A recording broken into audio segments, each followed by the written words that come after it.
Hello everyone, my name is RJ Section Officer. My name is Ganesh Tatatri.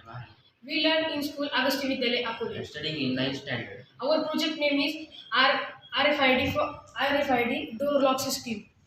In this project, we added components RFID, RC522, buzzer, breadboard, Arduino Uno, USB cable, servo motor, and jumping wires, An RFID type.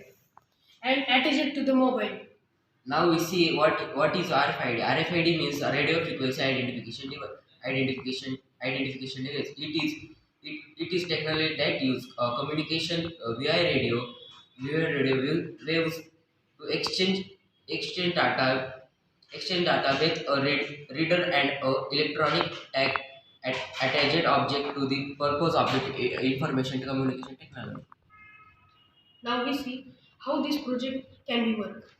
RFID RC522 is sends the radio waves and buzzer it activated Arduino Uno sent the command to the servo motor. The servo motor act to lock the door and after 5 seconds door is locked.